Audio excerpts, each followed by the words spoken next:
नमस्कार, मैं हूं अरुण तोमर। आप देख रहे हैं साधना न्यूज। हमारा खास कार्यक्रम है क्या आप जानते हैं। इस कार्यक्रम में हम आपको बताएंगे कुछ ऐसी जानकारियां जो आपके और आपके बच्चों के काम की हो सकती है। तो चलिए शुरू करते हैं। क्या आप जानते हैं कि भारत की सबसे लंबी नदी कौन सी है और कहां से निकलती है, इसकी लंबाई कितनी है? तो चलिए हम आपको बताते हैं। भारत की सबसे लंबी नदी है गंगा, जिसकी लंबाई है 2525 किलोमीटर। इसका उद्गम उत्तराखंड में गंगोत्री से होता है और यह उत्तराखंड के देवप्रयाग में भागीरथी और अलकनंदा नदियों के संगम से शुरू होता है। आपको बता दें कि गंगा भारत की सबसे महत्वपूर्ण नदियों में से एक है। हम सब जानते हैं कि यह उत्तर भारत के मैदानों की विशाल नदी है।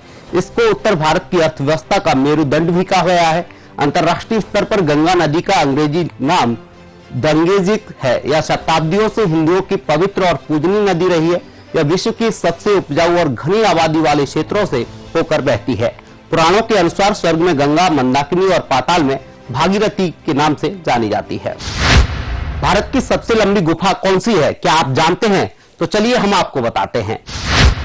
भारत की सबसे लंबी गुफा है बेलम की गुफाएं, जो भारतीय उपमहाद्वीप और जनता के लिए खुली सबसे बड़ी और लंबी गुफाएं हैं।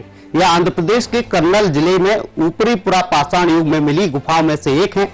इन गुफाओं की लंबाई 3229 किलोमीटर है। बेलम गुफाओं में ताजा पानी और सिफन के साथ लंबे मार्ग और विशाल गुफाएं हैं। भूमिगत पानी के निरंतर प्रवाह से हजारों वर्षों के दौरान इस प्राकृतिक भूमिगत गुफा प्रणाली का गठन किया गया था। आपको बता दें कि यह राष्ट्रीय महत्व के केंद्रीय संरक्षित स्मारकों में से एक है। भारत की सबसे लंबी सड़क कौन सी है, क्या आप जानते हैं? तो चलिए हम आपको बताते हैं। NH-44 भारत की सबसे लंबी सड़क है। ये सड़क श्रीनगर से शुरू होती है और कन्याकुमारी में समाप्त होती है। इतना ही नहीं, ये राष्ट्रीय राजमार्ग जम्मू कश्मीर, पंजाब, हरियाणा, दिल्ली, उत्तर प्रदेश, मध्य प्रदेश, महाराष्ट्र, तेलंगाना, आंध्र प्रदेश, कर्नाटका और तमिलनाडु राज्यों से होकर गुजरता है, जिसकी लंबाई 4112 किलोमीटर है। आपको बता दें कि नेशनल हाईवे 44 पर भारत का पहला साउंड प्रूफ अंडरपास जानवरों के लिए बनाया गया है। यह मध्य प्रदेश में कान्हा नेशनल पार्क में स्थित है, जहां नीचे से जानवर निकलते हैं और ऊपर ब्रिज से गाड़ियां निकलती हैं। इसकी लंबाई 750 मीटर है, जो विश्व में जानवरों के लिए सबसे बड़ा अंडरपास है। देश में कुल 200 से ज्यादा नेशनल हाईवे हैं। उनके बीच नेशनल हाईवे 44 सबसे लंबा राजमार्ग है। नेशनल हाईवे 44 पहले नेशनल हाईवे 7 के नाम से जाना जाता था। भारत का सबसे लंबा पुल कौन सा है, क्या आप जानते हैं? तो चलिए हम आपको बताते हैं। भारत का सबसे लंबा पुल है ढोला सादिया सेतु पुल।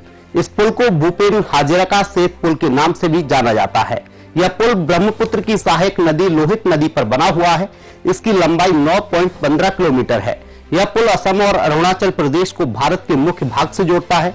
ढोला सदिया पुल का शुभारंभ 26 मई 2017 को हुआ था। इसका उद्घाटन प्रधानमंत्री नरेंद्र मोदी ने किया था। संयोग बस इस दिन मोदी सरकार के कार्यकाल की तीसरी वर्षगांठ भी थी। यह पुल इस क्षेत्र में परिवहन नेटवर्क को मजबूत करता है, जिस वजह से वाहनों का आना जाना बढ़ गया है, जो कि विकास की गतिविधियों में महत्वपूर्ण भूमिका को निभाता है।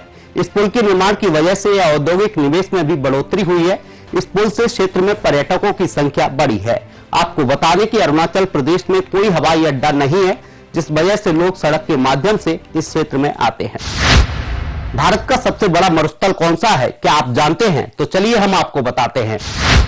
भारत का सबसे बड़ा मरुस्थल है थार मरुस्थल, जो भारतीय मरुस्थल भी कहलाता है, जिसका 85वां भाग भारत में है। बाकी बचा 15वां भाग पाकिस्तान में है। ये मरुस्थल अद्भुत है। गर्मियों में यहाँ की रेत उबलती है।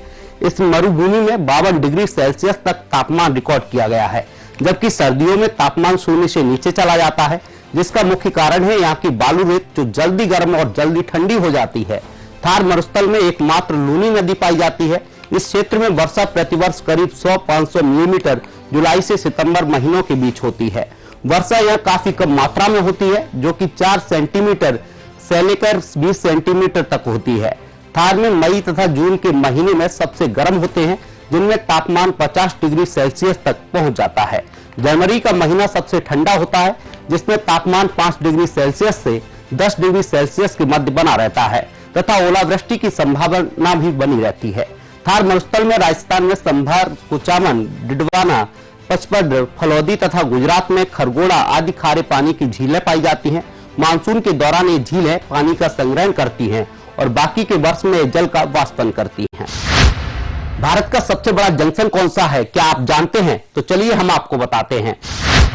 भारत का सबसे पुराना और सबसे बड़ा जंक्शन है हावड़ा जंक्शन। कोलकाता का यह स्टेशन अंग्रेजों के जमाने से ऐसे ही खड़ा है। इस स्टेशन की स्थापना 1854 में अंग्रेजों द्वारा हुई थी। ये भारत के सबसे बिजी स्टेशन में से आता है।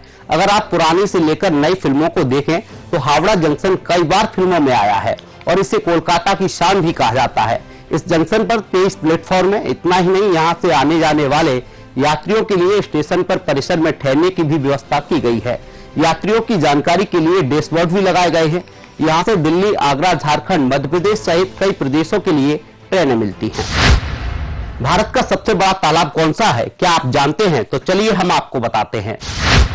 मध्य प्रदेश की राजधानी भोपाल में भारत का सबसे बड़ा तालाब है, जिसे भोजताल, बड़ा तालाब, अपर लेक ऐसे ही अनेकों नाम से जाना जाता है। भोपाल का अपर लेक नाम अंग्रेजों के द्वारा दिया हुआ है। अंग्रेज इस तालाब को अपर लेक कहते थे। आपको बता दें कि बड़े तालाब का निर्माण 11वीं सदी में परमार वंश के राजा भोज ने करवाया था। बेहद प्राचीन और जन उपयोगी इस जलाशय का इतिहास अनेक खट्टे मीठे अनुभवों से भरा हुआ है। बड़ा तालाब के पूर्वी छोर पर भोपाल शहर बसा हुआ है, जबकि इसके दक्षिणी में वन विहार राष्ट्रीय उद्यान स्थित है। तालाब के पश्चिमी और उत्तरी छोर पर कुछ मानवी बस्तियां हैं, जिसमें से अधिकतर इलाका कृषि वाला है। इस झील का कुल क्षेत्रफल 31 वर्ग किलोमीटर है और इसमें लगभग 361 वर्ग किलोमीटर इलाके से पानी एकत्रित किया जाता है। इस तालाब से लगने वाला अधिकतर हिस्सा ग्रामीण क्षेत्र से है, लेकिन अब समय के साथ कुछ शहरी इलाके भी इसके नजदीक बस चुके हैं। कोलास नदी, जो कि पहले हलाली नदी के एक सहायक नदी थी, लेकिन एक बांध तथा एक नहर के जरिए कोलास नदी और बड़े तालाब का अतिरिक्त पानी अब कलियासोत नदी में चला जाता है। फिलहाल के लिए हमारे इस खास प्रोग्राम में इतना ही। आप देखते रहिए साधना न्यूज। नमस्कार।